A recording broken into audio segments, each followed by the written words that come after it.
Yeah, Rick, Brad Townsend, Dallas Morning News. I was wondering today, I was thinking about JJ Redick and want to ask on a couple of levels.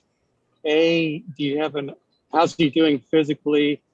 And B, I would think that he, as a locker room guy, would be valuable in a situation like this. He's been with teams that have seized the moment and teams that haven't. I wondered if you think he's gained the ear of the locker room in the time he's been here. Yeah, he's been a very big help ever since he's gotten here. He's a different kind of personality. Our guys respect the fact that he's played over 100 playoff games. I think he has great credibility because of the career that he's had and the longevity. And he's into it, even though he's not playing. He's into the meetings.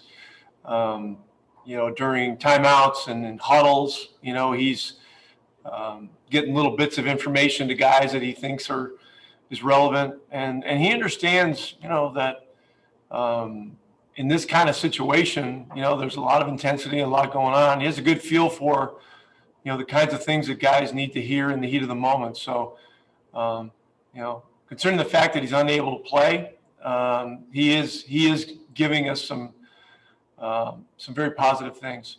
Mark? Hello, Rick. Mark Folloville, Mavs TV broadcast. As you've watched the 5 games of the series now, is there anything that you put your finger on as to why both teams are playing better games on the road as opposed to on their home floors? Yeah, that's a tough one. That's a tough one. You could probably get into a lot of analysis about teams playing in empty arenas all year, and I don't know. It's tough. It's a tough one to figure, but we are where we are, and one thing that I believe it's not the where, it's the how, and so we're really going to be ultra focused on the how tonight, and we're going to be as process oriented as possible. And in these types of situations, that's how you got to approach it. Skylar?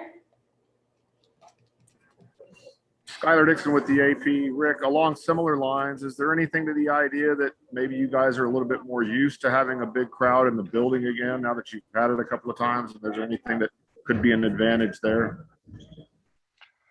Yeah, we'll hope so. I don't think there can ever be anything negative about playing at home. That just doesn't seem possible.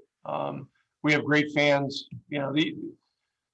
I think NBA fans throughout the league have just been so excited to get back in arenas and watch NBA basketball live that it's just been an explosive thing. The level of interest and how loud the buildings have been, et cetera.